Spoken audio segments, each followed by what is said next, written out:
بسم اللہ الرحمن الرحیم۔ پیش خدمت ہے کہانی امرو اور کٹامہ جادوگر۔ خوبصورت شاہی خیمے کے اندر سردار امیر حمزہ کا دربار لگا ہوا تھا۔ سردار امیر حمزہ شاہی کرسی پر بیٹھے ہوئے تھے۔ ان کے سامنے قلین پر اشرفیوں سے بھری ہوئی بے شمار تھیلیاں اور ہیرے جواہرات کے ڈھیر پڑے ہوئے تھے۔ یہ ڈھیر کافی بڑے تھے اور دربار میں سب درباریوں کی نظریں ان اشرفیوں اور ہیرے جواہرات کے ڈھیر پر جمی ہوئی تھیں۔ ایک کونے میں امرو یار بھی اپنے لیے مخصوص کرسی پر بیٹھا ہوا تھا۔ وہ بار بار اپنی زبان اس طرح ہونٹوں پہ پھیر رہا تھا جیسے اس کے ہونٹ خشک ہو رہے ہوں۔ اس کی نظریں بھی اس ہیرے جواہرات کے ڈھیر پر اس طرح چپکی ہوئی تھیں جیسے لوہا مقناطیس سے چپک جاتا ہے۔ یہ سارا خزانہ سردار امیر حمزہ کے بڑے بیٹے شہزادہ اسد نے جادوگروں کے ایک ملک کو فتح کر کے حاصل کیا تھا۔ یہ انتہائی خوفناک جنگ تھی اور شہزادہ اسد اور اس کی فوج نے کئی روز کی زبردست لڑائی کے بعد اس ملک کو فتح کیا تھا۔ یہ بہت بڑی فتح تھی، اسی لیے شہزادہ اسد جو سردار امیر حمزہ کے ساتھ کرسی پر بیٹھا ہوا تھا کہ چہرے پر بے پناہ خوشی اور مسرت کے تاثرات نمایاں تھے۔ اس کی آنکھوں میں تیز چمک تھی۔ مبارک ہو شہزادہ اسد، اس عظیم فتح پر ہم تمہیں مبارکباد دیتے ہیں، سردار امیر حمزہ نے خوش ہو کر کہا۔ تو پورا دربار مبارک سلامت کی آوازوں سے گونج اٹھا۔ شہزادہ اسد نے اٹھ کر اور سردار امیر حمزہ کو جھک کر سلام کرتے ہوئے شکریہ ادا کیا اور دوبارہ اپنی کرسی پر بیٹھ گیا۔ چونکہ یہ تمام خزانہ تم نے اور تمہارے سپاہیوں نے جنگ لڑ کر حاصل کیا ہے، اسی لیے یہ سب تمہارا اور تمہارے سپاہیوں کا انعام ہے۔ یہ ہم تمہارے حوالے کرتے ہیں، تم جتنا چاہو اپنے پاس رکھو، جتنا چاہو اپنے سپاہیوں میں تقسیم کر دو۔ سردار امیر حمزہ نے کہا تو شہزادہ اسد ایک بار پھر کرسی سے اٹھا اور اس نے سردار امیر حمزہ کے سامنے جھک کر اس کا شکریہ ادا کیا اور دوبارہ اپنی کرسی پر بیٹھ گیا۔ جناب، درباری بھی شہزادہ اسد اور اس کے سپاہیوں کی فتح کی دعائیں کرتے رہے ہیں، اسی لیے مجھے یقین ہے کہ شہزادہ اسد صاحب درباریوں کو اپنی اس فتح کی خوشی پر ضرور شریک کریں گے۔ اچانک امرو یار نے کرسی سے اٹھ کر بڑے مؤدبانہ لہجے میں کہا، یہ شہزادہ اسد کی مرضی ہے کہ وہ اس خزانے کا کیا کرتا ہے۔ سردار امیر حمزہ نے مسکراتے ہوئے کہا، میں درباریوں کو ضرور اس خزانے میں حصہ دوں گا، لیکن خواجہ امرو کو اس میں سے کوئی حصہ نہیں ملے گا۔ شہزادہ اسد نے کہا تو امرو کا چہرہ مایوسی سے بے اختیار لٹک گیا۔ میرا کیا قصور ہے شہزادہ حضور؟ بلکہ اصل میں تو آپ کی فتح کی دعائیں ہی میں نے مانگی ہیں، امرو یار نے بڑے مایوسانہ لہجے میں کہا۔ ہاں شہزادہ اسد، تم نے خواجہ امرو یار کو کیوں محروم رکھنے کا کہا ہے؟ کیا اس کی کوئی خاص وجہ ہے؟ سردار امیر حمزہ نے بھی حیران ہوتے ہوئے شہزادہ اسد سے پوچھا۔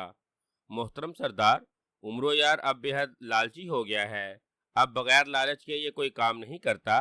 ہمیں اطلاع ملی تھی کہ سورج نگر کے پہاڑوں میں رہنے والے ایک جادوگر نے وہاں کے غریب لکڑہارے کی خوبصورت لڑکی کو اٹھا کر اپنے محل میں قید کر لیا ہے تاکہ آئندہ ماہ کی سب سے اندھیری رات میں جادو دیوتا پر قربان کر کے اپنے جادو میں اضافہ کر سکے۔ بوڑھا لکڑہارا فریاد لے کر ہمارے پاس آیا۔ ہم چونکہ لڑائی میں مصروف تھے، اسی لیے خود ہم اس جادوگر کی سرگوبی کے لیے نہ جا سکے۔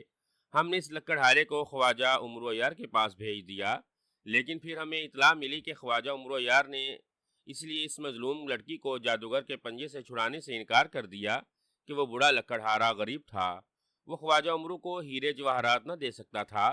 ہمیں یہ سن کر بے حد غصہ آیا، چنانچہ ہم نے فیصلہ کر لیا کہ اب خواجہ امرو یار کو اس کے لالچ کی سزا دی جائے گی، اور یہ اس سزا کا پہلا حصہ ہے کہ اس خزانے میں سے خواجہ امرو یار کو کچھ نہیں ملے گا۔ شہزادہ اسد نے کہا تو سردار امیر حمزہ کا چہرہ غصے سے سرخ ہو گیا۔ کیوں خواجہ امرو؟ کیا واقعی ایسا ہوا ہے؟ تم نے اس غریب کو دھتکار دیا تھا؟ سردار امیر حمزہ نے غصے کی شدت سے کانپتے ہوئے لہجے میں کہا، نہیں سردار، میں بھلا ایسی جرت کر سکتا ہوں؟ یہ بوڑھا میرے پاس آیا تھا، میں نے اسے تسلی دی کہ میں جلد ہی جا کر اس کی بیٹی کو اس جادوگر کے پنجے سے رہائی دلاؤں گا۔ وہ بوڑھا چلا گیا، میں جانے ہی والا تھا کہ اطلاع ملی کہ شہزادہ صاحب ملک فتح کر کے آ رہے ہیں۔ میں شہزادہ صاحب کو مبارکباد دینے رک گیا، میں ضرور جاؤں گا اور بوڑھے کا کام کروں گا۔ امرو نے جلدی سے کرسی سے اٹھ کر کھگائے ہوئے لہجے میں کہا، کیونکہ اسے سردار امیر حمزہ کے غصے سے بے حد ڈر لگتا تھا، اور یہ بھی حقیقت تھی کہ اس نے بوڑھے کو بس تسلی دے کر ٹرخا دیا تھا۔ اس کا ارادہ جانے کا نہ تھا، لیکن ظاہر ہے کہ وہ یہ بات اب سردار امیر حمزہ اور شہزادے کے سامنے تو نہ کہہ سکتا تھا۔ ویسے اسے یہ خیال بھی نہ تھا کہ شہزادے کو اس کی اطلاع مل جائے گی، اس کا خیال تھا کہ بوڑھا خود ہی رو دھو کر خاموش ہو جائے گا۔ اس کا مطلب ہے کہ شہزادہ اسد کی اطلاع درست ہے، تم نے اس بوڑھے کو صرف تسلی دے کر واپس بھیج دیا۔ کتنے دن ہوئے ہیں اس بوڑھے کو تم سے ملے؟ سردار امیر حمزہ نے کڑکدار لہجے میں کہا۔ سردار رحم کیجئے، واقعی غلطی ہو گئی ہے، مجھے فوراً اس کے کام کے لیے چل پڑنا چاہیے تھا۔ خواجہ عمرو نے جب سردار امیر حمزہ کو اتنے غصے میں دیکھا تو اس نے آگے بڑھ کر سردار امیر حمزہ کے پیر پکڑ لیے اور رحم رحم کی فریادیں کرنا شروع کر دیں۔ ہم تمہارے سابقہ کارناموں کی وجہ سے آخری بار تمہیں معاف کرتے ہیں۔ اگر آئندہ تم نے کسی غریب کو اس طرح واپس کیا تو تمہاری گردن ایک لمحے میں تمہارے تن سے جدا کر دی جائے گی اور تمہارا تمام سامان اور جائیداد ضبط کر لی جائے گی۔ سردار امیر حمزہ نے اسی طرح غصیلے لہجے میں کہا۔ بے حد شکریہ سردار، میں وعدہ کرتا ہوں کہ آئندہ ایسی غلطی نہ کروں گا، عمرو یار نے قدرے مطمئن لہجے میں کہا۔ لیکن اس غلطی کی سزا تمہیں ضرور ملے گی، اور شہزادہ اسد نے درست کہا ہے کہ اس خزانے میں سے تمہیں کوئی حصہ نہیں ملے گا، بلکہ تم یہاں بیٹھ کر صرف یہ دیکھتے رہو گے کہ دوسروں کو کتنا حصہ ملتا ہے۔ سردار امیر حمزہ نے کہا تو عمرو یار واپس اپنی کرسی پر بیٹھ گیا، لیکن اس کا چہرہ بری طرح لٹک گیا تھا۔ یہ واقعی اس کے لیے انتہائی سزا تھی کہ اس کے سامنے دوسروں کو انعامات ملے اور وہ خالی بیٹھا دیکھتا رہے، لیکن وہ مجبور تھا، اسی لیے خاموش بیٹھا رہا۔ تھوڑی دیر بعد شہزادہ اسد نے پہلے درباریوں میں اشرفیوں کی تھیلیاں اور ہیرے جواہرات تقسیم کیے، پھر سپہ سالاروں کو بلا کر اس نے ان میں تمام خزانہ تقسیم کر دیا تاکہ وہ اپنے اپنے سپاہیوں میں سے تقسیم کر دے۔ شہزادہ اسد، تم نے اپنے لیے کچھ نہیں رکھا، سردار امیر حمزہ نے شہزادے سے مخاطب ہو کر مسکرا کر کہا۔ سردار مجھے صرف آپ کی دعائیں چاہیے اور بس، شہزادہ اسد نے کہا تو سردار امیر حمزہ کا چہرہ مسرت سے دمک اٹھا۔ بہت خوب شہزادے، ہمیں تمہاری یہ بات سن کر بہت مسرت ہوئی ہے، تم نے واقعی اعلیٰ ظرفی کا مظاہرہ کیا ہے، ہمیں خوشی ہوئی ہے، سردار امیر حمزہ نے کہا، اور شہزادہ اسد نے ایک بار پھر اٹھ کر سردار امیر حمزہ کا شکریہ ادا کیا۔ دربار برخاست کیا جاتا ہے، لیکن خواجہ عمرو یار اب ہمارے دربار خاص میں حاضر رہیں گے، سردار امیر حمزہ نے حکم دیتے ہوئے کہا، اور اس کے ساتھ ہی وہ اٹھ کر اس حصے کی طرف بڑھ گئے جس طرف ان کا دربار خاص تھا۔ شہزادہ اسد اجازت دے کر اپنے محل میں چلا گیا، لیکن خواجہ عمرو یار سردار امیر حمزہ کے پیچھے اس کے دربار میں پہنچ گئے۔ بیٹھو خواجہ عمرو، سردار امیر حمزہ نے ایک کرسی کی طرف اشارہ کرتے ہوئے کہا، اور خواجہ عمرو سردار کا شکریہ ادا کر کے کرسی پر بیٹھ گیا، لیکن اس کا چہرہ اترا ہوا تھا اور آنکھیں دھندلی ہو رہی تھیں، اسے انعام میں حصہ نہ ملنے کا بے حد غم ہو رہا تھا۔ ہاں بتاؤ کہ تم نے کیوں اس بوڑھے کا کام نہیں کیا تھا؟ سردار امیر حمزہ نے اپنی خاص کرسی پر بیٹھتے ہوئے کہا۔ سردار، میں پہلے عرض کر چکا ہوں کہ مجھ سے غلطی ہو گئی تھی اور آپ نے مجھے معاف کر دیا ہے اور مجھے اپنی غلطی کی انتہائی بھیانک سزا مل گئی ہے، عمرو نے روتے ہوئے لہجے میں جواب دیا۔ تو سردار امیر حمزہ بے اختیار کھلکھلا کر ہنس پڑے۔ ہم تمہاری حالت دیکھ رہے تھے، تمہارے لیے یہ سزا واقعی بہت خوفناک تھی، لیکن تم ہمارے خاص درباری ہو اور ہمیں تم پر ہمیشہ فخر رہا ہے، اس لیے ہم نے تمہیں اس دربار خاص میں حاضر ہونے کے لیے کہا ہے کہ ہم تمہیں خاص انعام دینا چاہتے ہیں، کیونکہ تم نے بھی اپنی غلطی مان کر اعلیٰ ظرفی کا مظاہرہ کیا ہے۔ سردار امیر حمزہ نے مسکراتے ہوئے کہا تو عمرو کے اترے ہوئے چہرے پر یک لخت مسرت کی لہریں دوڑنے لگیں، اس کی دھندلی آنکھوں میں تیز چمک ابھر آئی تھی۔ وہ کرسی سے اٹھ کر بے اختیار سردار امیر حمزہ کے سامنے جھک گیا۔ لیکن آئندہ اگر ہم نے تمہاری شکایت سنی تو پھر تمہیں معاف نہیں کیا جائے گا، سردار امیر حمزہ نے اسے دوبارہ کرسی پر بیٹھنے کا حکم دیتے ہوئے کہا۔ انشاءاللہ آئندہ آپ کو کبھی کوئی شکایت نہیں ملے گی، عمرو نے جواب دیا تو سردار امیر حمزہ نے تالی بجائی۔ دوسرے لمحے ایک سپاہی اندر داخل ہوا اور سردار امیر حمزہ کے سامنے جھک گیا۔ خزانہ دار کو حاضر کرو، سردار امیر حمزہ نے اسے حکم دیا اور سپاہی واپس چلا گیا۔ تھوڑی دیر بعد شاہی خزانے دار نے اندر آ کر سلام کیا۔ خزانہ دار، ہمارے خزانے میں سب سے قیمتی ہیرا کون سا ہے؟ سردار امیر حمزہ نے خزانہ دار سے پوچھا۔ سردار، سب سے قیمتی ہیرا روشن ہیرا ہے جو پچھلے ماہ ملک سوسان کی فتح کے بعد شاہی خزانے میں داخل کیا گیا تھا۔ روشن ہیرا دنیا کے انتہائی قیمتی اور نایاب ہیروں میں شمار کیا جاتا ہے، خزانہ دار نے جواب دیتے ہوئے کہا۔ کیا خزانہ دار درست کہہ رہا ہے خواجہ عمرو؟ سردار امیر حمزہ نے عمرو سے مخاطب ہو کر کہا۔ جی ہاں سردار، روشن ہیرا واقعی نایاب ہیرا ہے، عمرو یار نے جواب دیا۔ روشن ہیرا ہمارے حضور پیش کیا جائے، سردار امیر حمزہ نے خزانہ دار کو حکم دیتے ہوئے کہا، اور خزانہ دار سلام کر کے واپس چلا گیا۔ ہم یہ ہیرا تمہیں دکھانا چاہتے ہیں کیونکہ ہمیں معلوم ہے کہ تم بڑے سے بڑے جواہری سے بھی زیادہ ہیرو کی پہچان رکھتے ہو۔ سردار امیر حمزہ نے مسکراتے ہوئے کہا تو عمرو یار کا چہرہ یک لخت لٹک گیا۔ وہ شاید یہی سمجھ رہا تھا کہ سردار امیر حمزہ یہ نایاب اور قیمتی ہیرا اسے انعام میں دینا چاہتے ہیں، لیکن سردار تو صرف اسے دکھانے کی بات کر رہے تھے۔ سردار، آپ نے مجھے یہ خاص انعام دینے کا وعدہ کیا ہے۔ عمرو نے اٹک اٹک کر کہا، ہاں ہمیں یاد ہے کہ یہ روشن ہیرا دکھانا تمہارے لیے خاص انعام نہیں ہے۔ سردار امیر حمزہ نے مسکراتے ہوئے کہا، بالکل سردار، یہ واقعی میرے لیے خاص انعام ہے۔ عمرو نے روتے ہوئے لہجے میں کہا، ظاہر ہے وہ سردار کی بات کو غلط کیسے کہہ سکتا تھا؟ کیا بات ہے؟ تمہارا چہرہ کیوں اتر گیا ہے؟ کیا تمہیں ہمارا انعام پسند نہیں آیا؟ سردار امیر حمزہ نے غصیلے لہجے میں کہا، نہیں سردار، میں خوش ہوں، بے حد خوش ہوں۔ عمرو نے فوراً ہی اپنے چہرے پر مسکراہٹ لانے کی کوشش کرتے ہوئے کہا، وہ دنیا میں صرف سردار امیر حمزہ اور اپنی بیوی چاندتارا کے غصے سے ڈرتا تھا، کیونکہ اس کی موٹی اور دیونما بیوی کو غصہ آ جاتا تو اسے روئی کی طرح دھنک کر رکھ دیتی، جبکہ سردار امیر حمزہ کا غصہ اور بھی زیادہ خطرناک تھا کہ وہ جلاد کو حکم دے کر اس کی گردن ہی اڑوا سکتے تھے۔ اسی لیے سردار امیر حمزہ کو غصے میں دیکھتے ہی عمرو نے جلدی سے چہرے پر زبردستی مسکراہٹ لاتے ہوئے جواب دیا۔ اب یہ اور بات ہے کہ اس طرح اس کا چہرہ عجیب سا ہو گیا تھا۔ تھوڑی دیر بعد خزانہ دار اندر داخل ہوا۔ اس کے ہاتھ میں ایک خوبصورت ڈبیا تھی۔ اس نے ڈبیا بڑے مؤدبانہ انداز میں سردار امیر حمزہ کو پیش کر دی۔ ٹھیک ہے تم جاؤ، سردار امیر حمزہ نے کہا اور خزانہ دار سلام کر کے واپس چلا گیا۔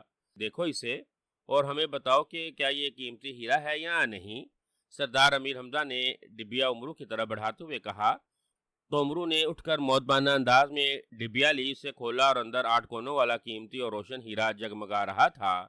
یہ واقعی نایاب ہیرا ہے سردار، عمرو نے ایک طویل سا سانس لیتے ہوئے کہا۔ تم نے یہ نایاب ہیرا دیکھ لیا ہے، تمہیں خاص انعام مل گیا ہے۔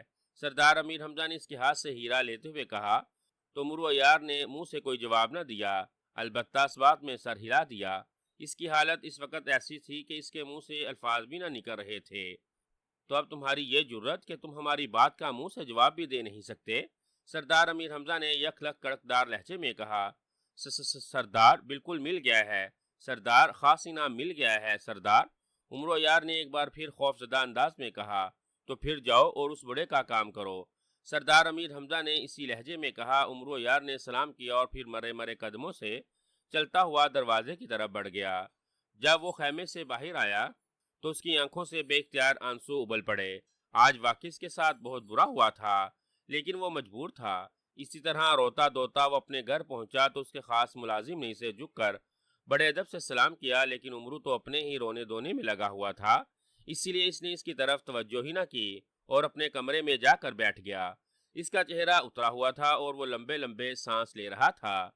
تھوڑی دیر بعد اچانک کمرے کا دروازہ ایک دھماکے سے کھلا تو عمرو بے اختیار چونک پڑا اور دوسرے لمحے جب اس نے دروازے سے اپنی بیوی چاندتارا کو اندر آتے دیکھا تو وہ بے اختیار ہڑبڑا کر اٹھ کھڑا ہوا، کیونکہ اس کی بیوی چاندتارا مردانہ حصے میں اس وقت آتی تھی جب کوئی خاص بات ہو۔ یہی وجہ تھی کہ عمرو چاندتارا کو مردانہ حصے میں دیکھ کر ہڑبڑا کر اٹھ کھڑا ہوا۔ کیا ہوا ہے تمہیں؟ مجھے ہاشو نے بتایا ہے کہ تم رو رہے ہو، چاندتارا نے اندر داخل ہوتے ہی حیرت بھرے لہجے میں کہا۔ ہاشو عمرو کا وہی خاص ملازم تھا جس نے عمرو کو سلام کیا تھا، لیکن عمرو نے اس کی طرف توجہ نہ دی تھی۔ نہیں نہیں، ایسی تو کوئی بات نہیں ہے۔ کہاں ہے ہاشو؟ میں اسے سزا دوں گا، یہ خوام خواہ تمہیں جا کر پریشان کرتا ہے، عمرو نے بات بناتے ہوئے کہا۔ تو تمہارا خیال ہے کہ میں اندھی ہوں، مجھے کچھ نظر نہیں آتا؟ تمہارا یہ سوکھے آم جیسا چہرہ لٹکا ہوا ہے، آنکھیں سوجی ہوئی ہیں، مونچھیں جو پہلے ہی چوہے کی طرح لٹکی ہوتی ہیں اور زیادہ لٹک گئی ہیں، اور تم کہہ رہے ہو کہ ہاشو غلط کہہ رہا ہے؟ چاندتارا نے انتہائی غصیلے لہجے میں کہا تو عمرو اور زیادہ گھبرا گیا۔ نہ جانے آج صبح صبح کس کا منہ دیکھ لیا ہے، صبح سے بس مجھے ہی ہر طرف سے ڈانٹ پڑ رہی ہے۔ پہلے شہزادہ اسد نے بڑے دربار میں میری بے عزتی کی، پھر سردار نے مجھے ڈانٹا، پھر خاص دربار میں جا کر مجھے اور بے عزت کیا، اور تم بھی مجھے ڈانٹ رہی ہو۔ عمرو سے رہا نہ گیا تو آخر کار وہ پھٹ پڑا۔ کیوں، کیا کہا تھا تم نے؟ یقیناً تم نے کوئی غلطی کی ہوگی، بولو کیا غلطی کی تھی، بولو۔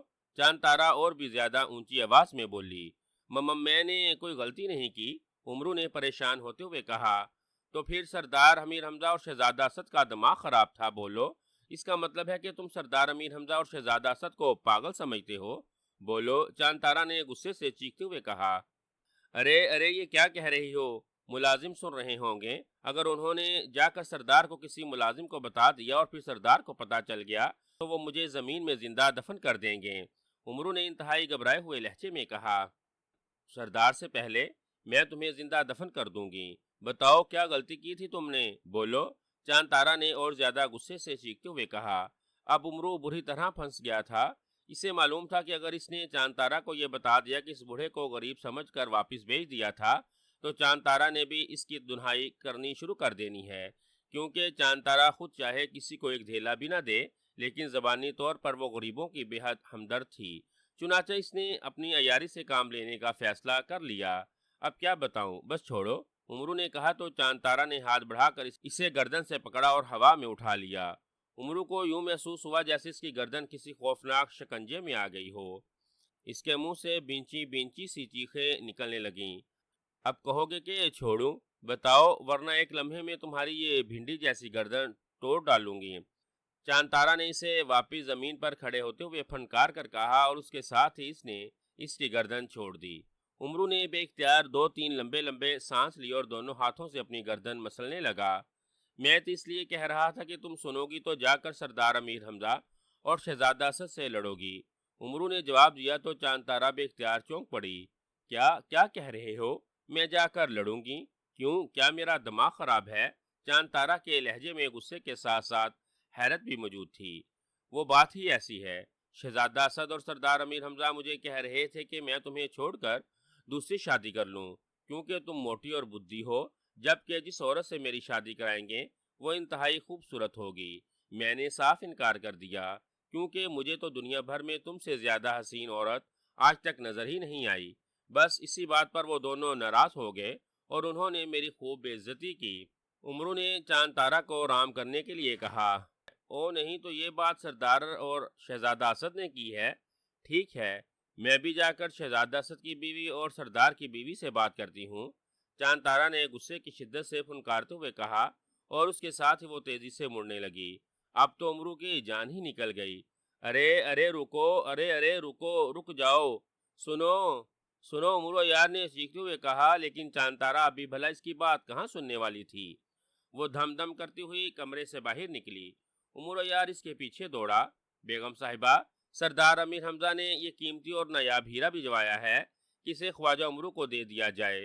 دروازے کے باہر سے ہاشو نے ہاتھ میں پکڑی ہوئی ایک خوبصورت ڈبیا چاند تارا کی طرف بڑھاتے ہوئے کہا، اور چاند تارا جو غصے سے پھنکارتی ہوئی آگے چلی جا رہی تھی، یک لک ٹھٹک کر رک گئی۔ اس نے ہاشو کے ہاتھ سے ڈبیا جھپٹ لی اور اسے کھول کر دیکھا تو وہ بے اختیار اچھلنے لگی۔ ارے ارے، یہ تو میرا انعام ہے، مجھے دو، یہ تو میرا انعام ہے۔ عمرو نے آگے بڑھ کر ہیرا جپٹنے کی کوشش کرتے ہوئے کہا، لیکن دوسرے لمحے وہ بری طرح چیختا ہوا اچھل کر کئی فٹ دور جا گرا۔ چاند تارا کا ستون جیسا موٹا ہاتھ گھوما تھا اور عمرو کو یوں محسوس ہوا تھا جیسے کسی نے اسے زوردار لٹ مار دی ہو۔ اس کے حلق سے بے اختیار چیخیں نکلنے لگی تھیں۔ میں بھی کہوں کہ سردار اور شہزادہ اسد ایسی بات کیسے کر سکتے ہیں؟ اب میں سمجھ گئی ہوں، خواجہ عمرو کہ تمہیں پتا تھا کہ یہ ہیرا آنا ہے، اسی لیے جھوٹی سچی باتیں کر کے مجھے یہاں سے بگانا چاہتے تھے۔ او نہیں، چاند تارا نے کہا اور خوشی سے اچھلتی ہوئی زنانہ حصے کی طرف بڑھ گئی۔ عمرو کراہتا ہوا اٹھا۔ اس کے چہرے پر تکلیف کے ساتھ ساتھ شدید غصے کے تاثرات بھی ابھر آئے تھے۔ اب وہ کھا جانے والی نظروں سے ہاشو کو دیکھ رہا تھا جو کھڑا طنزیہ انداز میں مسکرا رہا تھا۔ او نہیں، تو تم ہو میرے دشمن، بولو کیوں تم نے یہ ہیرا چاند تارا کو دیا؟ مجھے کیوں نہ دیا؟ عمرو نے غصے سے چیختے ہوئے کہا۔ میں نے تو آپ کو سلام کیا تھا حضور، لیکن آپ نے جواب بھی نہ دیا۔ میں سمجھا کہ آپ کی طبیعت خراب ہے، اسی لیے ہمدردی کے طور پر میں نے بیگم صاحبہ کو اطلاع دے دی۔ اب بیگم صاحبہ غصے سے پھنکارتی ہوئی سردار امیر حمزہ کے پاس جا رہی تھی، اور مجھے معلوم ہے کہ آپ نے ایک غلط بات کی ہے۔ سردار امیر حمزہ کو پتہ چلتا کہ آپ نے ان کے متعلق جھوٹ بولا ہے تو وہ فوراً جلاد کو حکم دے کر آپ کی گردن اڑوا دیتے۔ اسی لیے میں نے ہیرا بیگم صاحبہ کو دے کر ان کا غصہ ٹھنڈا کر دیا۔ اس طرح میں نے آپ کی جان بچا دی ہے، ہاشو نے جواب دیتے ہوئے کہا۔ وہ بھی آخر عمرو یار کا ملازم تھا، عیاری میں اس سے کم تو نہ ہو سکتا تھا۔ تم کہتے تو ٹھیک ہو، لیکن اب ہیرا کیسے واپس ملے گا؟ عمرو نے روتے ہوئے لہجے میں کہا۔ صاحب جان بچ جانے پر شکر ادا کیجیے، ہیرے کو تو بھول جائیے، البتہ مجھے انعام دیں۔ ہاشو نے کہا، انعام؟ میرا تو دل چاہ رہا ہے کہ تمہاری گردن اڑا دوں، تم انعام کی بات کر رہے ہو؟ امرو نے غصے سے پھنکارتے ہوئے لہجے میں کہا اور واپس کمرے کی طرف بڑھ گیا۔ حضور، سردار امیر حمزہ کا آدمی یہ پیغام لے آیا ہے، کیا فوراً بڑے کے کام کے لیے روانہ ہو جائیں؟ اگر آپ نے دیر کی تو پھر سردار امیر حمزہ آپ سے ناراض بھی ہو سکتے ہیں۔ ہاشو نے کہا، یہ بڑا بھی میرے لیے عذاب بن گیا ہے، اچھا نپٹ لوں گا اس سے بھی، امرو نے بڑبڑاتے ہوئے کہا اور اپنے کمرے کی طرف بڑھ گیا۔ اب اسے معلوم ہوا تھا کہ سردار امیر حمزہ اس سے مذاق کر رہے تھے، انہوں نے اس وقت اسے ہیرا نہیں دیا بلکہ بعد میں گھر بھجوا دیا۔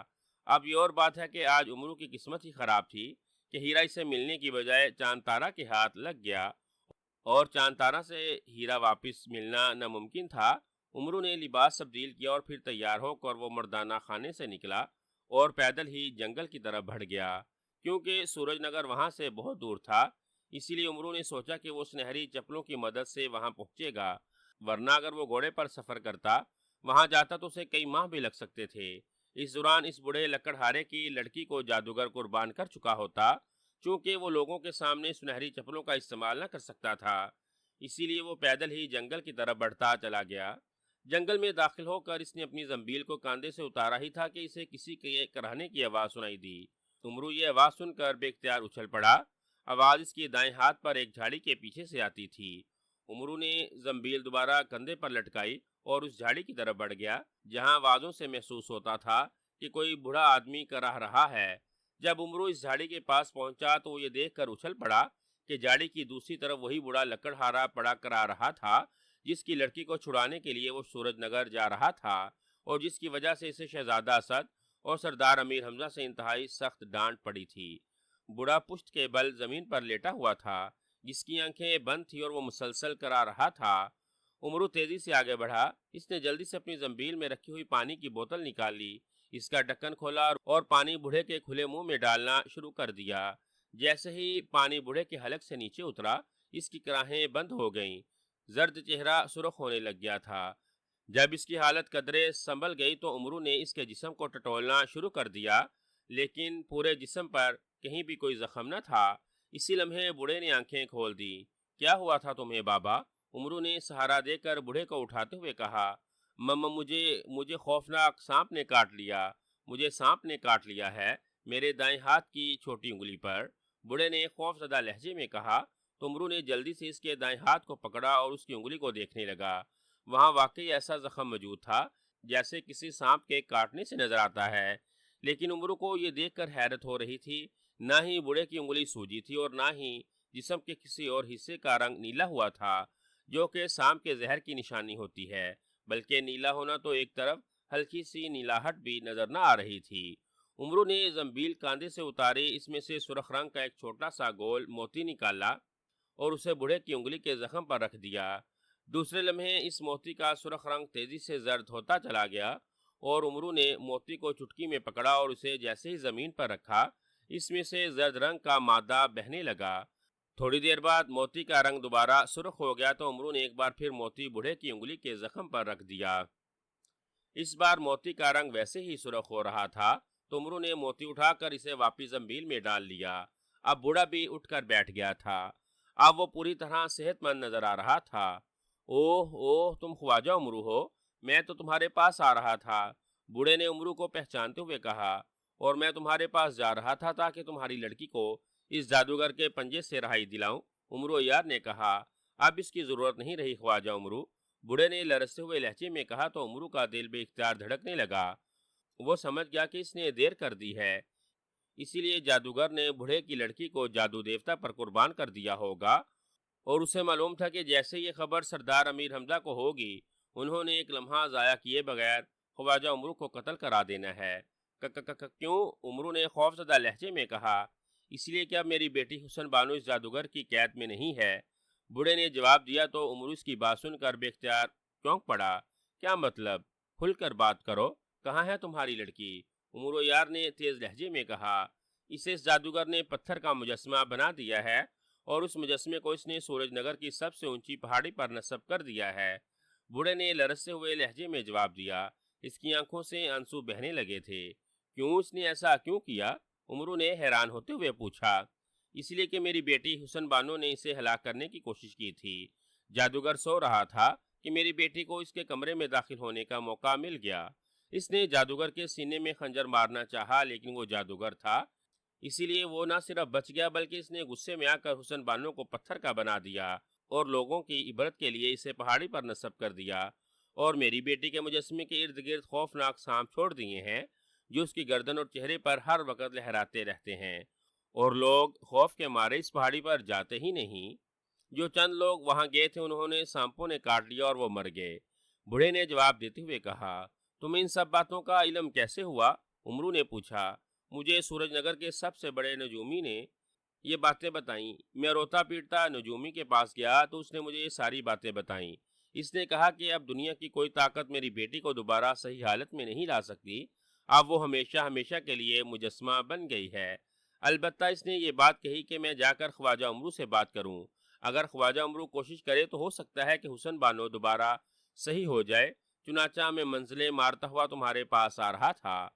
میں اس جنگل سے گزر رہا تھا کہ اچانک ایک درخت سے زرد رنگ کے سانپ نے مجھے کاٹ لیا اور میں نیچے گر گیا۔ اب مجھے ہوش آیا تو تم نظر آئے۔ بوڑھے نے تفصیل بتاتے ہوئے کہا۔ وہ جادوگر کہاں ہے؟ عمرو نے پوچھا۔ اس نجومی نے بتایا کہ وہ جادوگر جس کا نام کٹاما جادوگر ہے نے میری بیٹی حسن بانو کو جب غصے میں آ کر پتھر بنایا تو اس نے جادو دیوتا کے حکم کی خلاف ورزی کی، کیونکہ جادو دیوتا نے تمام جادوگروں کو حکم دے رکھا ہے کہ کسی انسان کو پتھر کا نہ بنایا جائے۔ چنانچہ اس حکم کی خلاف ورزی پر جادو دیوتا نے اسے کالے سمندروں کی سزا دے دی۔ اب وہ سینکڑوں سالوں تک کالے سمندروں کی تہہ میں قید رہے گا۔ بوڑھے نے جواب دیا۔ آؤ میرے ساتھ، میں دیکھتا ہوں کہ میں تمہاری بیٹی کے لیے کیا کر سکتا ہوں۔ عمرو نے اسے کھڑا کرتے ہوئے کہا۔ میں سردار امیر حمزہ کو تو حالات سنا دوں گا۔ مجھے شہزادہ اسد نے حکم دیا تھا کہ جو بھی حالات ہوں گے سردار امیر حمزہ کے گوش گزار ضرور کر دوں۔ بوڑھے نے اٹھ کر کھڑے ہوتے ہوئے کہا، وہ بھی کر لینا، ابھی اس کی ضرورت نہیں ہے۔ انہوں نے مجھے حکم دیا ہے کہ میں تمہاری بیٹی کو اس جادوگر کے پنجے سے رہائی دلاؤں، اور تم فکر مت کرو، میں اس نامراد کٹاما جادوگر کو کالے سمندروں کی تہ سے بھی کھینچ لاؤں گا اور تمہاری بیٹی کو بھی دوبارہ اصلی حالت میں لے آؤں گا۔ میرا نام عمرو عیار ہے، میں یارالزماں، برکت تپاں، شعلہ فشاں اور موت جادوگراں ہوں۔ عمرو عیار نے بڑے فاخرانہ لہجے میں کہا۔ وہ دراصل نہیں چاہتا تھا کہ بوڑھا سردار امیر حمزہ کے سامنے پیش ہو، اسی لیے وہ اسے فوری طور پر ساتھ لے جانا چاہتا تھا۔ ٹھیک ہے، جیسے تم کہو، مجھے تو میری بیٹی چاہیے، بوڑھے نے کہا۔ میرا ہاتھ پکڑ کر آنکھیں بند کر لو اور جب تک میں نہ کہوں آنکھیں نہ کھولنا۔ عمرو نے زنبیل سے سنہری چپلیں نکال کر پیروں میں پہنتے ہوئے کہا، اور اپنے جوتے اتار کر اس نے زنبیل میں ڈال لیے۔ بوڑھے نے اس کا ہاتھ پکڑ کر آنکھیں بند کر لیں۔ سنہری چپلوں، ہمیں سورج نگر کے پاس پہنچا دو۔ عمرو نے سنہری چپلوں سے مخاطب ہو کر کہا تو اس کے پیروں تلوں سے زمین غائب ہو گئی۔ اس نے بھی آنکھیں بند کر لیں۔ تھوڑی ہی دیر بعد جب اسے دوبارہ اپنے پیروں تلے زمین کا احساس ہوا تو اس نے آنکھیں کھول دیں۔ بوڑھا اسی طرح آنکھیں بند کیے کھڑا تھا۔ آنکھیں کھول دو بابا، عمرو نے بوڑھے سے کہا تو بوڑھے نے آنکھیں کھول دیں۔ اس کے چہرے پر شدید حیرت کے تاثرات تھے۔ کمال ہے، اتنی جلدی ہم سورج نگر پہنچ بھی گئے، بوڑھے نے سامنے موجود سورج نگر کے شہر کو دیکھتے ہوئے کہا۔ عمرو نے پیروں سے سنہری چپلیں اتار کر واپس زنبیل میں ڈالی اور زنبیل سے اپنی جوتیاں نکال کر پیروں میں پہن لی۔ کہاں ہے وہ پہاڑ؟ عمرو نے بوڑھے سے پوچھا تو بوڑھے نے ایک طرف اشارہ کرتے ہوئے کہا، وہ دور جو پہاڑ نظر آ رہے ہیں ان میں سب سے اونچے پہاڑ کی چوٹی پر میری بیٹی کا مجسمہ موجود ہے۔ بوڑھے نے اشارہ کرتے ہوئے کہا۔ اس کا لہجہ غم سے بھر گیا تھا۔ عمرو عیار ان پہاڑوں کی طرف چند لمحے دیکھتا رہا۔ تم فکر نہ کرو اور اپنے گھر جاؤ، انشاءاللہ جلد ہی میں تمہاری بیٹی کو تمہارے پاس لے آؤں گا۔ عمرو نے اسے تسلی دیتے ہوئے کہا۔ تم کہاں جاؤ گے؟ بوڑھے نے حیران ہو کر پوچھا۔ تم میری فکر مت کرو اور اپنے گھر جاؤ، عمرو نے کہا اور بوڑھا سر ہلاتا ہوا آگے بڑھ گیا۔ عمرو کا مقصد پورا ہو گیا تھا۔ وہ بوڑھے کو وہاں سے اس لیے لے آیا تھا تاکہ بوڑھا سردار امیر حمزہ سے نہ مل سکے، اور اب چونکہ اس نے اس جادوگر کے خلاف کارروائی کرنی تھی اسی لیے اس نے بوڑھے کو اس کے گھر واپس بھیج دیا۔ جب بوڑھا سورج نگر شہر میں داخل ہو کر عمرو کی نظروں سے اوجھل ہو گیا تو عمرو نے زنبیل میں سے ایک چھوٹی سی گڑیا نکالی۔ اس گڑیا کا ناک چونکہ کٹا ہوا تھا اسی لیے عمرو اسے نکٹی گڑیا کہتا تھا۔ یہ گڑیا اسے بہت بڑے بزرگ نے دی تھی۔ جب عمرو کو کوئی خاص راز معلوم کرنا ہوتا تو اس گڑیا سے ہی مدد حاصل کرتا تھا۔ اس نے گڑیا کا دایاں کان دائیں طرف اور بایاں کان بائیں طرف کو موڑا۔ پھر وہ نک کٹی گڑیا سے مخاطب ہوا، نک کٹی گڑیا، مجھے تفصیل سے بتاؤ کہ میں بوڑھے لکڑہارے کی بیٹی حسن بانو کو کس طرح دوبارہ اصل حالت میں لا سکتا ہوں، اور اس کٹامہ جادوگر کو اس کے جرم کی کیسے سزا دی جا سکتی ہے۔ امرو نے گڑیا سے مخاطب ہو کر کہا، اور پھر گڑیا کو نیچے زمین پر رکھ دیا۔ جیسے اس نے گڑیا کو زمین پر رکھا، گڑیا نے ناچنا شروع کر دیا۔ کچھ دیر تک ناچنے کے بعد وہ اچانک رک گئی، اور پھر اس میں سے ایک تیز آواز سنائی دی، خواجہ امرو، نک کٹی گڑیا تم سے مخاطب ہے۔ بوڑھے لکڑہارے کی بیٹی حسن بانو کو دوبارہ اصل حالت میں لانے کے لیے تمہیں سورج نگر کے لوہار علی احمد سے 2 تلواریں بنوانی پڑیں گی، ایسی تلواریں جن کے دستوں پر صنوبر کے پتوں کا نشان برا ہوا ہو۔ پھر ان تلواروں کو لے کر تمہیں جنگل میں جانا ہوگا، اور وہاں ایک تلوار سے تم نے شیر کو ہلاک کرنا ہوگا، اور دوسری تلوار سے کالے چیتے کو۔ جب ان دونوں جانوروں کا خون ان تلواروں پر لگ جائے گا تو ان دونوں تلواروں کو ہاتھ میں لے کر اس پہاڑی پر جاؤ جہاں حسن بانو کا مجسمہ ہے۔ وہاں بے شمار خوفناک سانپ موجود ہیں، ان تلواروں کی وجہ سے وہ سانپ تمہارے قریب نہ آئیں گے۔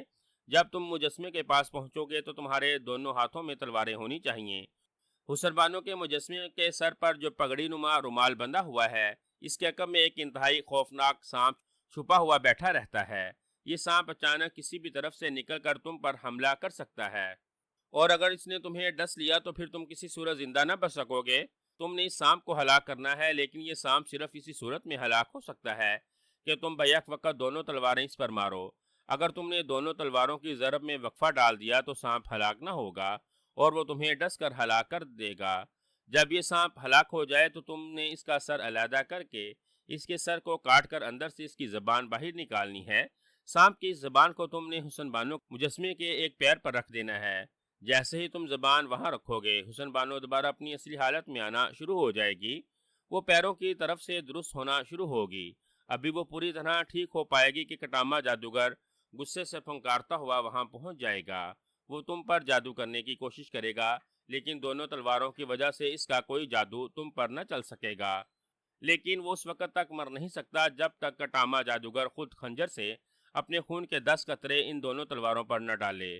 اگر اس نے ایسا کیا تو پھر دونوں تلواروں کے بیک وقت وار کرنے سے اس کی گردن کٹ جائے گی اور وہ ہلاک ہو جائے گا، اور حسن بانو بھی ٹھیک ہو جائے گی۔ ورنہ اگر حسن بانو کی پوری طرح ٹھیک ہونے سے پہلے تم نے کٹامہ جادوگر کو ہلاک نہ کیا تو پھر حسن بانو بھی دوبارہ پتھر کی بن جائے گی، اور تم بھی۔ نک کٹی گڑیا نے تفصیل بتاتے ہوئے کہا، شیر اور چیتے کو ہلاک کرنے والا کام مجھے ہی کرنا ہوگا یا میں کسی اور سے بھی یہ کام کروا سکتا ہوں؟ امرو نے خوف بھرے لہجے میں کہا، کیونکہ یہ ایسا کام تھا جو کسی طور پر اس کے بس کا نہ تھا۔ وہ تو شیر اور کالے چیتوں کو دیکھ کر ہی خوف سے مر جاتا، وہ انہیں کیسے ہلاک کر سکتا تھا؟ اسی لیے اس نے یہ بات نک کٹی گڑیا سے پوچھی، تم کرو یا کوئی اور۔ بہرحال ان میں سے ایک تلوار پر شیر کا خون اور دوسری پر کالے چیتے کا خون لگا ہونا ضروری ہے۔ گڑیا نے جواب دیا تو امرو نے بے اختیار اطمینان بھرا طویل سانس لیا۔ اچھا، اب یہ بتاؤ کہ حسن بانو کو ٹھیک ہونے میں کتنا وقت لگے گا؟ امرو نے پوچھا۔ اسے 1 ساعت لگ جائے گی، اور 1 ساعت میں تم نے کٹامہ جادوگر کو ہلاک کرنا ہے، گڑیا نے جواب دیا۔ اب تیسرا اور آخری سوال، امرو نے کہا، کیونکہ گڑیا سے 3 ہی سوال کیے جا سکتے تھے۔ پوچھو، نک کٹی گڑیا نے جواب دیتے ہوئے کہا۔ اس کٹامہ جادوگر کے پاس کوئی خزانہ ہے بھی یا نہیں؟ امرو نے اپنی لالچی طبیعت کے تحت پوچھا۔ ہاں، کٹامہ جادوگر کے محل میں جو حسن بانو کے مجسمے کے نیچے موجود ہے، بہت بڑا اور انتہائی قیمتی خزانہ موجود ہے۔ جب تم کٹامہ جادوگر کو ہلاک کر دو گے تو پھر یہ سارا خزانہ تمہاری ملکیت ہو جائے گا۔ اس کے علاوہ تمہیں سردار امیر حمزہ اور شہزادہ اسد نے بھاری انعامات دینے کا فیصلہ بھی کر رکھا ہے، لیکن شرط یہ ہے کہ تم اس کٹامہ جادوگر کو بھی ہلاک کر دو اور حسن بانو کو بھی درست حالت میں لے آؤ۔ گڑیا نے جواب دیا، اور اس کے ساتھ ہی وہ خاموش ہو گئی۔ اس کے مڑے ہوئے دونوں کان خود بخود سیدھے ہو گئے۔ امرو نے جھک کر گڑیا کو اٹھایا اور زنبیل میں ڈال کر وہ سورج نگر شہر کی طرف بڑھ گیا تاکہ اس علی احمد نامی لوہار سے مل کر تلواریں تیار کرا سکے۔ سورج نگر چھوٹا سا شہر تھا، اسی لیے جلد ہی اس نے علی احمد لوہار کو تلاش کیا۔ علی احمد لوہار کو جب معلوم ہوا کہ اس کے پاس آنے والا مشہور امرو یار ہے اور بوڑھے لکڑہارے کی بیٹی حسن بانو کو اس جادوگر کے پنجے سے چھڑوانے کے لیے یہاں آیا ہے تو وہ بے حد خوش ہوا۔ تم چونکہ ایک نیک کام کے لیے آئے ہو، اسی لیے میں تمہیں دونوں تلواریں ابھی بنا کر دوں گا اور ان کی کوئی اجرت بھی نہ ہوگی۔ علی احمد نے کہا تو امرو نے خوش ہو کر اس کا شکریہ ادا کیا کیونکہ وہ ڈر رہا تھا کہ نہ جانے علی احمد لوہار ان تلواروں کو بنانے کے لیے کتنے پیسے لے لے، اور ظاہر ہے کہ رقم اسے خود دینی پڑتی، اور وہ دولت خرچ کرنے کے معاملے میں دنیا کا سب سے کنجوس آدمی تھا۔ وہ صرف لینا ہی جانتا تھا۔ علی احمد نے فوراً ہی تلواروں کی تیاری شروع کر دی۔ علی احمد، یہاں سورج نگر میں کوئی ایسا شکاری مل جائے گا جو ان تلواروں کی مدد سے شیر اور کالے چیتے کو ہلاک کر سکے؟ عمرو نے پوچھا۔ کیوں؟ علی احمد نے حیران ہو کر پوچھا تو عمرو نے اسے بتایا کہ جب تک ان میں سے ایک تلوار پر شیر کا خون اور دوسری تلوار پر کالے چیتے کا خون نہ لگے تو یہ تلواریں حسن بانو کے کام نہیں آ سکتی۔ یہ بات کی تم فکر مت کرو، میرا بیٹا بہت بڑا شکاری ہے۔ اس نے اب تک بے شمار شیر اور چیتے ہلاک کیے ہیں۔ وہ ملک سسان کے بادشاہ کا خاص شکاری ہے۔ وہ آج کل میرے پاس آیا ہوا ہے۔ یہاں قریب ایک جنگل میں شیر اور چیتے موجود ہیں۔ میں اپنے بیٹے راشد کو کہوں گا کہ وہ ان تلواروں سے آسانی سے ایک شیر اور ایک کالے چیتے کو ہلاک کر دے گا۔ علی احمد لوہار نے جواب دیا تو عمرو اور بھی زیادہ خوش ہو گیا، کیونکہ اس طرح وہ شکاری کو بھی رقم دینے سے بچ گیا تھا، اور پھر ایسا ہی ہوا۔ علی احمد نے واقعی بے پناہ محنت کر کے ایک روز میں ہی ایسی 2 تلواریں تیار کر دیں جن کے دستوں پر صنوبر کے پتوں کے نشانات ابھرے ہوئے تھے، اور دوسرے روز ہی علی احمد کا شکاری بیٹا ان تلواروں کو لے کر اپنے چند دوستوں کے ہمراہ جنگل میں چلا گیا، اور جب شام کو وہ واپس آیا تو ان کے ساتھ ایک شیر اور ایک کالے چیتے کی لاشیں موجود تھیں، اور تلواروں پر ان کا خون بھی لگا ہوا تھا۔ عمرو یار یہ دیکھ کر بہت خوش ہوا۔ اس نے علی احمد اور اس کے بیٹے کا شکریہ ادا کیا۔ رات علی احمد کے گھر گزار کر دوسرے روز صبح سویرے وہ ان دونوں تلواروں کو ہاتھ میں اٹھائے پہاڑوں کی طرف روانہ ہو گیا جہاں حسن بانو کا مجسمہ موجود تھا۔ تقریباً دوپہر کے وقت عمرو یار ان پہاڑ کی چوٹی پر پہنچ گیا جہاں حسن بانو کا مجسمہ تھا۔ وہاں واقعی بے شمار خوفناک سانپ موجود تھے، لیکن تلواروں کی وجہ سے وہ سب غائب ہو گئے تھے، اور عمرو دونوں ہاتھوں میں تلواریں پکڑے آہستہ آہستہ چڑھائی چڑھتا ہوا مجسمے کے قریب پہنچ گیا۔ حسن بانو کے سر پر ایک پگڑی نما رومال بندھا ہوا تھا جس کا ایک سرا کھلا ہوا تھا۔ گو حسن بانو ایک لکڑہارے کی بیٹی تھی، لیکن وہ اپنے نام کی طرح واقعی بے حد حسین بھی تھی اور کسی طرح بھی شہزادی سے کم نہ لگتی تھی۔ عمرو دونوں تلواریں ہاتھ میں پکڑے آہستہ آہستہ قدم بڑھاتا مجسمے کی طرف بڑھتا چلا گیا۔ وہ پوری طرح محتاط تھا، کیونکہ اسے گڑیا نے بتا دیا تھا کہ اچانک وہ خوفناک سانپ اس پر حملہ کرے گا، اور اس نے ان دونوں تلواروں سے بیک وقت اس سانپ پر حملہ نہ کیا تو پھر وہ سانپ اسے ڈس لے گا اور وہ مارا جائے گا۔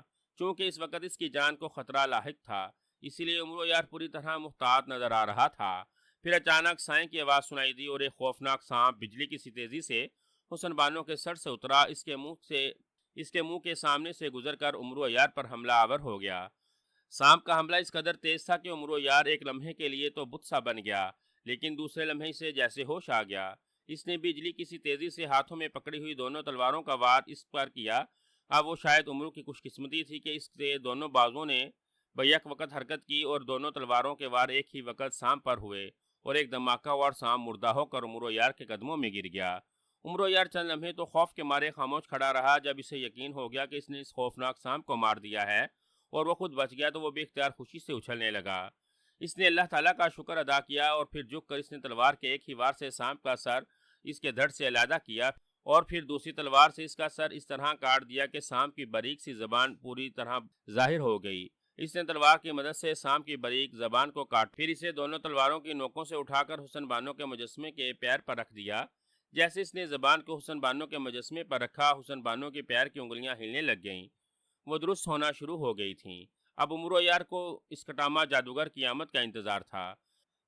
پھر ابھی حسن بانو کے دونوں پیر ہی درست ہوئے تھے کہ اچانک سائیں سائیں کی تیز آوازیں سنائی دیں۔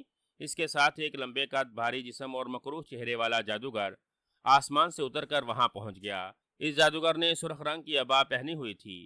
اس کے گلے میں انسانی کھوپڑیوں کا ہار تھا، اور سینے پر ایک کھوپڑی اور 2 ہڈیوں کا موت کا نشان بنا ہوا تھا۔ میرا نام کٹامہ جادوگر ہے۔ تم نے میرے خاص سانپ کو ہلاک کر دیا اور اس لڑکی کو درست کر کے مجھے مارنے کی کوشش کی ہے، اسی لیے اب تمہاری موت یقینی ہے، کٹامہ جادوگر نے غصے سے چیختے ہوئے کہا۔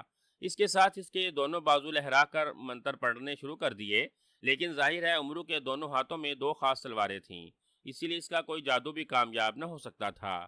تم جو چاہے کر لو کٹامہ جادوگر، لیکن تم مجھے ہلاک نہیں کر سکتے۔ جب میں چاہوں گا تمہیں ایک لمحے میں ان تلواروں کی مدد سے ہلاک کر سکتا ہوں۔ عمرو یار نے کہا، میں بہت بڑا جادوگر ہوں، میرا نام کٹامہ جادوگر ہے، تم جیسے مچھر مجھے کیسے ہلاک کر سکتے ہیں؟ کٹامہ جادوگر نے غصے سے چیختے ہوئے کہا، میں تو صرف حسن بانو کے لیے یہاں آیا ہوں، ورنہ مجھے کیا ضرورت ہے کہ میں جادوگروں کو ہلاک کرتا پھروں؟ لیکن اگر تم نے میرے راستے میں رکاوٹ ڈالی تو میں تمہیں ہلاک بھی کر سکتا ہوں۔ تم نے دیکھ لیا کہ تمہارا کوئی جادو مجھ پر اثر نہیں کر رہا۔ امرو عیار نے کہا، ہاں واقعی یہ حیرت کن بات ہے کہ میرا کوئی جادو تم پر اثر نہیں کر رہا۔ کون ہو تم؟ کٹاما جادوگر نے پریشان ہوتے ہوئے کہا۔ میرا نام خواجہ امرو ہے۔ امرو نے کہا، اوہ اوہ، تم وہی امرو ہو جو امرو یار کہلاتا ہے اور جس سے سب جادوگر ڈرتے ہیں۔ کٹاما جادوگر نے پریشان ہوتے ہوئے کہا، ہاں میں وہی ہوں، میں یارالزما، برکت تپا، شعلہ فشاں اور موت جادوگرہ ہوں۔ لیکن اب میرا دل جادوگروں کو مار مار کر اس کام سے بھر گیا ہے، اسی لیے تو میں تمہیں ہلاک نہیں کر رہا، ورنہ میں چاہوں تو ایک لمحے میں تمہیں ہلاک کر دوں۔ امرو نے جواب دیا۔ اب تو کٹاما جادوگر اور زیادہ پریشان نظر آنے لگ گیا تھا۔ تو سنو، تم اگر وہی امرو یار ہو تو مجھے معلوم ہے کہ تم بے حد لالچی اور دولت کی خاطر سب کچھ کرنے پر تیار ہو جاتے ہو۔ اگر تم واقعی وہی ہو تو میں تمہیں دولت دے سکتا ہوں، تم دولت لے کر واپس چلے جاؤ تاکہ حسن بانو درست نہ ہو سکے اور میں بھی بچ جاؤں۔ بولو، کیا تم تیار ہو؟ کٹاما جادوگر نے کہا۔ کتنی دولت دے سکتے ہو تم؟ امرو یار نے جان بوجھ کر دلچسپی لیتے ہوئے کہا، کیونکہ اسے معلوم تھا کہ جب تک وہ یاری کے جال میں کٹاما جادوگر کو نہ پھنسائے گا اس وقت تک کٹاما جادوگر اپنا خون اپنی مرضی سے تلوار پر ڈالنے کے لیے رضامند نہ ہوگا، اور اگر ایک ساتھ گزر گئی اور کٹاما جادوگر ہلاک نہ ہوا تو پھر امرو یار خود ہلاک ہو جائے گا۔ اسی لیے وہ چاہتا تھا کہ جلد از جلد کسی طرح کٹاما جادوگر کو بے وقوف بنا کر تلوار پر خون کے قطرے ڈلوائے۔ میں تمہیں اشرفیوں سے بری ہوئی 100 تھیلیاں دے سکتا ہوں، شرط یہ ہے کہ تم سانپ کی زبان کو حسن بانو کے پیروں سے اٹھا کر علیحدہ کر دو اور واپس چلے جاؤ۔ کٹاما جادوگر نے کہا، 100 تھیلیاں بہت کم ہیں، مجھے معلوم ہے کہ تم بہت امیر جادوگر ہو، اسی لیے میں 1000 تھیلیاں لوں گا، لیکن اس کے ساتھ ہی میری ایک شرط بھی ہوگی۔ امرو یار نے کہا، کیسی شرط؟ کٹاما جادوگر نے چونک کر پوچھا۔ میں سردار امیر حمزہ کے حکم پر یہاں آیا ہوں اور سردار امیر حمزہ نے حکم دے رکھا ہے کہ میں ہر صورت میں کٹاما جادوگر کو ہلا کر کے اس کا خون ان تلواروں پر ڈال کر لے آؤں۔ اگر میں تم سے دولت لے کر واپس چلا گیا تو سردار امیر حمزہ مجھے حکم کی خلاف ورزی کی صورت میں قتل کرا دیں گے۔ میں ایسے معاملات میں بے حد سخت ہوں۔ امرو نے جواب دیا، یہ کیسے ہو سکتا ہے کہ میرا خون تمہاری تلواروں پر لگ جائے؟ یہ تو اس صورت میں ہی ہو سکتا ہے کہ میں ہلاک ہو جاؤں۔ کٹاما جادوگر نے کہا، تم مجھے جانتے ہو، میں یارالزما ہوں، میں ایسی ترکیب استعمال کروں گا کہ تم ہلاک بھی نہ ہوگے اور تمہارا خون بھی تلواروں پر لگ جائے گا۔ امرو یار نے مسکراتے ہوئے کہا، کس طرح مجھے بتاؤ؟ کٹاما جادوگر نے کہا، نہیں، پہلے تم وعدہ کرو کہ تم مجھے 1000 تھیلیاں اشرفیوں سے بری ہوئی دو گے۔ امرو نے کہا، 1000 نہیں، صرف 500 تھیلیاں دوں گا اور بس۔ کٹاما جادوگر بھی شاید امرو یار کی طرح کنجوس تھا۔ چلو 500 ہی صحیح۔ امرو نے اس طرح چاہا جیسے وہ مجبور اس بات پر رضامند ہو رہا ہو۔ تم ایسا کرو کہ کسی جانور کا خون اپنی تلوار پر لگا کر واپس چلے جاؤ۔ سردار امیر حمزہ کو کیا معلوم یہ خون کس کا ہے؟ کٹاما جادوگر نے ترکیب بتاتے ہوئے کہا۔ تو امرو یار بھی اختیار کھلا کر ہنس پڑا۔ تم سردار امیر حمزہ کو احمق سمجھتے ہو کٹاما جادوگر؟ تمہارا کیا خیال ہے کہ وہ تمہارے اور جانور کے خون میں تمیز ہی نہیں کر سکیں گے؟ امرو نے ہنستے ہوئے طنزیہ لہجے میں کہا، خون خون ہی ہوتا ہے۔ کٹاما جادوگر نے منہ بناتے ہوئے جواب دیا، انسان اور جانوروں کے خون میں بہت فرق ہوتا ہے کٹاما جادوگر، اسے سونگنے سے پتہ چل جاتا ہے کہ یہ کس کا خون ہے۔ امرو یار نے جواب دیا، چلو میں سورج نگر سے ایک آدمی کو پکڑ کر یہاں لے آتا ہوں، تم اسے ہلاک کر کے اس کا خون اپنی تلوار پر لگا لو، پھر تو سردار امیر حمزہ کو پتہ نہ چلے گا۔ کٹاما جادوگر نے جواب دیا تو امرو ایک بار پھر ہنس پڑا۔ سردار امیر حمزہ بہت عقل مند ہیں اور ان کی ساری عمر جادوگروں سے لڑتے گزر گئی ہے۔ عام انسان اور جادوگروں کے خون میں فرق ہوتا ہے، اس کا انہیں ایک لمحے میں پتہ چل جاتا ہے، اس لیے ان تلواروں پر تمہارا خون ہوگا تو پھر ہی میری جان بچ سکتی ہے۔ امرو نے جواب دیا، تو پھر تم بتاؤ کہ تمہارے ذہن میں کوئی ایسی تجویز ہے جس سے میری جان بچ جائے اور سردار امیر حمزہ بھی مطمئن ہو جائیں؟ کٹاما جادوگر نے پریشان ہوتے ہوئے کہا، بڑی آسان سی ترکیب ہے، تم اپنے خنجر سے اپنے ہاتھ پر ہلکا سا زخم ڈالو اور اپنے خون کے 10 قطرے ان تلواروں پر ڈال دو اور بس، میں یہ تلواریں لے کر واپس چلا جاؤں گا۔ چونکہ تلواروں پر تمہارا خون ہوگا اس لیے سردار امیر حمزہ مطمئن ہو جائیں گے کہ میں تمہیں ہلاک کر کے آیا ہوں اور تم بھی بچ جاؤ گے۔ امرو نے کہا، او، ترکیب تو واقعی بے حد سادہ اور اچھی ہے، تم واقعی بے حد عقل مند ہو، لیکن یہ بتاؤ کہ جب تم حسن بانو کو درست کر کے ساتھ نہ لے گے اور وہ بڑا لکڑہارا سردار امیر حمزہ کے پاس پہنچ کر ساری بات بتا دے گا تو پھر؟ کٹاما جادوگر نے جواب دیا تو امرو بے اختیار ہنس پڑا۔ تم واقعی بے حد بولے بالے سے جادوگر ہو کٹاما، تمہیں معلوم ہے کہ میں یارالزما ہوں، مجھ سے یاری میں کون مقابلہ کر سکتا ہے؟ میں اس بڑے کو یقین دلاؤں گا کہ میں نے جادوئی عمل کر دیا ہے اور 1 سال بعد اس کی بیٹی خود بخود درست ہو کر گھر آ جائے گی۔ اس طرح 1 سال کے لیے بوڑھا خاموش ہو جائے گا اور بوڑھے کی جسمانی حالت اس قدر خستہ ہے کہ وہ شاید 1 ہی سال تک زندہ نہ رہ سکے، وہ 1 سال کے دوران ہی مر جائے گا۔ اس طرح سردار امیر حمزہ کو پتہ ہی نہ چلے گا کہ اصل میں کیا ہوا ہے۔